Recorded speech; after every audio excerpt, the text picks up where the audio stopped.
Vor kurzem war ich in Malta gemeinsam mit einem Mandanten bei der Behörde und wir haben seine maltesische ID-Card beantragt. Das hier ist mein Erfahrungsbericht. Noch ein kurzer Hinweis in eigener Sache. Wenn auch du vorhast, nach Malta umzuziehen oder in Malta ein Unternehmen zu gründen, dann können wir dich dort vollumfänglich auf Deutsch betreuen. Ich bin seit 2011 in Malta aktiv. Ich habe selbst in Malta gewohnt. Ich kenne die Insel hervorragend. Meine Schwägerin Sabrina lebt heute noch auf Malta und sie kümmert sich dort um unsere Mandanten. Wir können dir das volle Programm dort anbieten. Auswanderung, Wohnungssuche, möglicherweise auch Beschaffung einer Aufenthaltsgenehmigung, wenn du kein EU-Bürger bist, Firmengründung, steuerliche Betreuung, Kontoeröffnung, das volle Programm. Alle weiteren Details auf unserer Webseite, Link dazu in der Beschreibung dieses Videos. Ja, heute will ich dir einmal einen interessanten Erfahrungsbericht liefern. Ich war nämlich neulich in Malta zusammen mit einem Mandanten bei der Behörde und zwar bei der Identità in Malta in Msida. Und dort haben wir gemeinsam die maltesische ID-Karte, den Personalausweis aus Malta für diesen Mandanten beantragt. Jetzt fragst du dich vielleicht, naja, Sebastian, du bist doch der Boss in dem Laden. Wie kann es sein, dass du mit den Mandanten zur Behörde gehst und dich da stundenlang in die Schlange stellst? Ja, das ist eine sehr gute Frage. Ich kann dir das beantworten. Also erstens war ich sowieso gerade auf Malta. Ich bin ja da nach wie vor regelmäßig. Eigentlich kümmert sich Sabrina um diese Dinge. Sie musste aber dringend zum Notar in einer anderen wichtigen Sache. Und dann habe ich mich eben bereit erklärt, mit dem deutschsprachigen Mandanten zu gehen, der erst kurze Zeit davor nach Malta umgezogen war und dessen Englischkenntnisse nicht so gut waren und der sich ein bisschen diesbezüglich Sorgen gemacht hat. Ich muss auch sagen, und das merkst du vielleicht hier auf unserem Kanal, wir sind ganz starke Pragmatiker. Wir können mit Theoretikern nicht sehr viel anfangen. Das heißt, wir probieren auch sehr viel aus. Egal, ob es der Daniel ist, die Sabrina, der Harley, der Friedrich oder ich, wir probieren diese Dinge immer aus und machen ja dann auch oft Videos dazu, wie wir das Ganze dann konkret erlebt haben, also die wirkliche Umsetzung. Denn wie gesagt, ein YouTube-Video mit irgendeinem Geschwafel, das kann ja jeder machen, aber das hier ist wirklich ein knallharter Erfahrungsbericht. Also ich habe mir gedacht, ich war ja schon lange nicht mehr bei der Identità in Malta. Ich will das Ganze jetzt mal hier hautnah miterleben. Wir hatten also dann für den Mandanten dort einen sehr frühen Termin ausgemacht, nämlich 8 Uhr morgens. Ich habe also ein Taxi genommen, habe den Mandanten abgeholt, dann sind wir gemeinsam dort dann eingelaufen und als wir bei dem Gebäude der Identità ankamen, bei der Behörde, da ist mir die Kinnlade runtergefallen. Es war 7:45 Uhr und da standen 100 Leute vor dieser dämlichen Behörde. Du kannst es dir nicht vorstellen. Ich werde dir mal hier 1, 2 Bilder zeigen, die ich dann gleich natürlich nehmen musste und ich war echt schon ziemlich sauer. Auch ich habe gedacht zu mir selbst, naja, also Sabrina, du hättest mich ja mal vorwarnen können, dass da 100 Leute stehen. Ich hatte eigentlich heute Morgen was noch vor. Ich will jetzt nicht hier in der knallen Sonne für Stunden in der Schlange stehen, ja.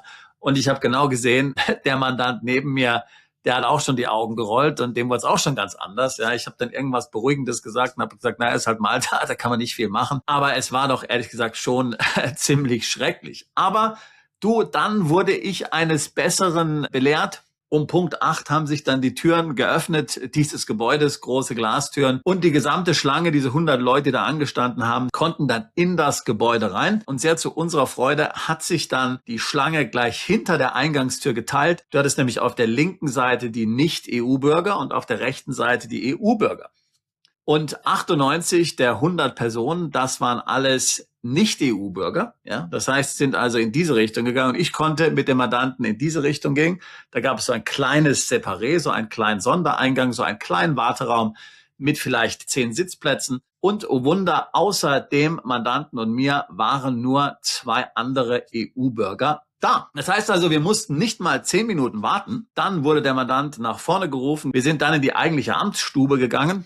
Dort gab es dann einen Schalter und dort wurde der Mandant dann verarbeitet. Also es wurde ein Bild von ihm genommen, er musste seine Fingerabdrücke dalassen, musste seine Adresse nochmal wiederholen. Das Ganze ging also keine 3 Minuten und wir waren fertig. Der Mandant hat dann ein Bestätigungsschreiben bekommen der Behörde und jetzt geht es eben ein paar Wochen, dann wird er einen weiteren Brief bekommen zu sich nach Hause an seine maltesische Adresse und dann kann er mit diesem Brief und dem Schreiben, was er dort bekommen hat, dann seinen maltesischen Personalausweis, seine ID abholt. Ich habe den Mandanten dann im Taxi nach Hause gebracht und war also sehr positiv überrascht, wie schnell das Ganze gedauert hat und konnte dann eben noch den Rest meines Tages wie geplant in Malta mit diversen anderen Terminen verbringen. Also du siehst ein unheimlich effizientes Verfahren. Und jetzt fragst du dich vielleicht, warum ist denn eigentlich überhaupt dieser Personalausweis so wichtig? Beziehungsweise was ist überhaupt dieser maltesische Personalausweis? Brauche ich den, wenn ich dahin ziehe? Was bringt mir der? Also zunächst mal, das betrifft dich natürlich nur, wenn du wirklich nach Malta umziehst. Warum macht das Sinn, nach Malta umzuziehen? Nun, wir haben da ja schon sehr viele Videos dazu gemacht, hier auf diesem Kanal, auch die Sabrina und ich und wir auch zusammen. Aber nochmal ganz kurz zur Zusammenfassung. Malta ist das steuerfreundlichste Land in der EU. Jeder EU-Bürger kann natürlich in Malta leben. In Malta sind sämtliche Auslandseinkünfte mit dem Non-Dom-Status steuerfrei. Du zahlst 5.000 Euro Pauschalsteuern. Dafür kannst du praktisch eine leere Steuererklärung abgeben. Du musst deine ausländischen Einkünfte nicht deklarieren. Du brauchst natürlich einen Wohnsitz auf Malta, eine richtige Wohnung, nicht irgendwie eine Fake-Adresse oder sowas, sondern es muss schon eben ein richtiger Wohnsitz sein. Und dann hast du im Grunde genommen einen echten steuerlichen Wohnsitz in der EU.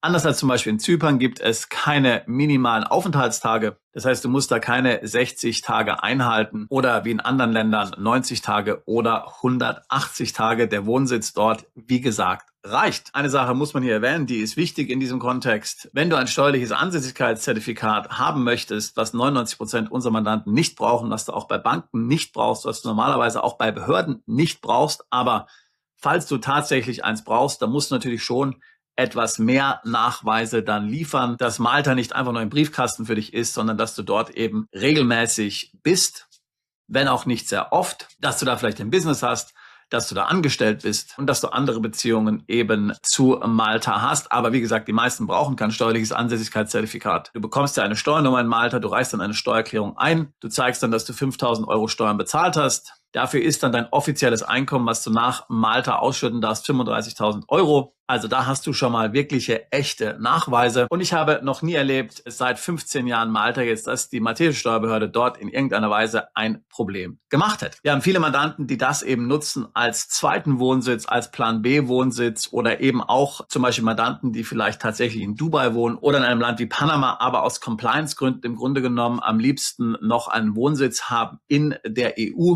weil eben manche Banken, manche Geschäftspartner das erwarten und man ansonsten eben Probleme bekommt, dann nutzen sie eben diesen maltesischen Wohnsitz mit der maltesischen Steuernummer, der maltesischen Steuererklärung und eben der maltesischen ID-Karte. Die maltesische ID-Karte kannst du bekommen, wenn du da wohnst. Die ist nicht verpflichtend. Es gibt keinen Ausweiszwang, so wie in Deutschland. In Deutschland wurde ja der Ausweiszwang durch die Nazis eingeführt und so denken die Malteser natürlich nicht. Also du kannst optional diese Karte besorgen. Sie ist tatsächlich ein sehr starker Nachweis, dass du dann in Malta wohnst. Das ist ein offizieller Personalausweis, den du dann hast, wie ihn auch die Maltesen bekommen. Damit kannst du dich dann in Malta zum Beispiel zweifelsfrei gegenüber den Behörden ausweisen und zeigen, dass du da wohnst. Aber natürlich auch international hat dieses Dokument zum Beispiel gegenüber Banken oder auch ausländischen Steuerbehörden eine große Aussagekraft. Und wie gesagt, das Wichtigste ist beim Thema Auswandern beziehungsweise beim Thema steuerlichen Wohnsitz, dass du Dokumentation hast.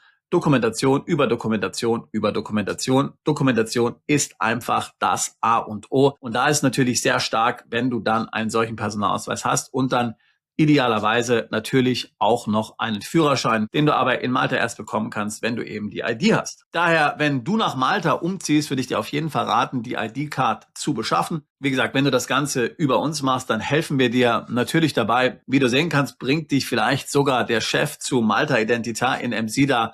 Wobei in den meisten Fällen wird es die bezaubernde Sabrina machen. Die macht es sowieso noch 100-mal besser als ich und gerät dann nicht so schnell aus der Ruhe, weil da mal 100 Leute am Morgen in der Schlange stehen. Ganz davon abgesehen muss ich sagen, dass mir persönlich Malta sehr gut gefällt. Ich habe es ja schon mehrfach erwähnt. Ich habe zweimal auf Malta gelebt, jeweils ein Jahr. Wenn du gerne segelst oder gerne mit dem Boot draußen bist, dann hast du da in Malta exzellente Möglichkeiten. Du kannst schnorcheln, du kannst tauchen. Es gibt inzwischen etliche sehr gute Hotels. Es gibt mittlerweile wunderbare Restaurants. Also wirklich eine sehr schöne Insel, auch wenn sie natürlich vielfach ziemlich überlaufen ist und es auch viele Touristen gibt. Das muss man ganz klar sagen. Aber es gibt eben auch sehr schöne Spots. Und ich glaube nicht, dass eine große Herausforderung ist, dort ein paar Mal im Jahr anwesend zu sein, das schöne Wetter zu genießen, ein bisschen Sightseeing zu machen, vielleicht mit dem Boot rausfahren. Da wird jeder etwas finden, das ihm gut gefällt. Also, in diesem Sinne, wenn auch du dich für Malta interessierst, wenn du vielleicht gerne nach Malta auswandern möchtest, wenn du Malta gerne als deine Basis in der EU verwenden willst,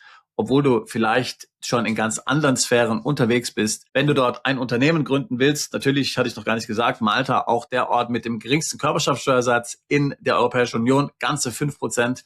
Das musst du dort bezahlen auf die Gewinne. Das ist schon einmalig wenig und das funktioniert wirklich. Wie gesagt, wir machen das seit vielen Jahren. Also, wenn du dich für Malta interessierst, wenn du auch dorthin auswandern möchtest, wenn du Malta als Plan B Wohnsitz, als zweiten Wohnsitz, als steuerlichen Wohnsitz in der EU etablieren möchtest, dann würde ich mich freuen, mit dir ein Beratungsgespräch zu führen. Oder natürlich kannst du ein Beratungsgespräch mit Sabrina führen. Details auf unserer Webseite, Link dazu in der Beschreibung dieses Videos. Wir helfen Mandanten seit 20 Jahren dabei, sich im Ausland steueroptimiert aufzustellen, in so schönen Ländern wie Malta, aber natürlich auch noch in vielen anderen Ländern. Auch Themen wie Plan B, zweite Staatsbürgerschaft, Aufenthaltstitel, internationale Konteneröffnung, Firmengründung, das sind Themen, mit denen wir uns täglich auseinandersetzen. Ich würde mich freuen, auch dich als bald zu unserer Mandantschaft zählen zu können. Bist du Unternehmer, Freiberufler oder Investor? Zieht es dich schon lange ins Ausland? Mach heute den ersten konkreten Schritt in eine Zukunft mit mehr Geld und mehr Freiheit. Buche ein Beratungsgespräch mit Sebastian und seinen Kollegen. Unsere Kanzlei unterstützt Mandanten wie dich dabei, deine Steuerlast legal zu reduzieren, Vermögen aufzubauen und zu schützen und deine persönliche Freiheit zu maximieren. Profitiere jetzt von unserem Fachwissen und unserem Netzwerk. Gehe zu mandatierung.com und werde Mandant unserer Kanzlei.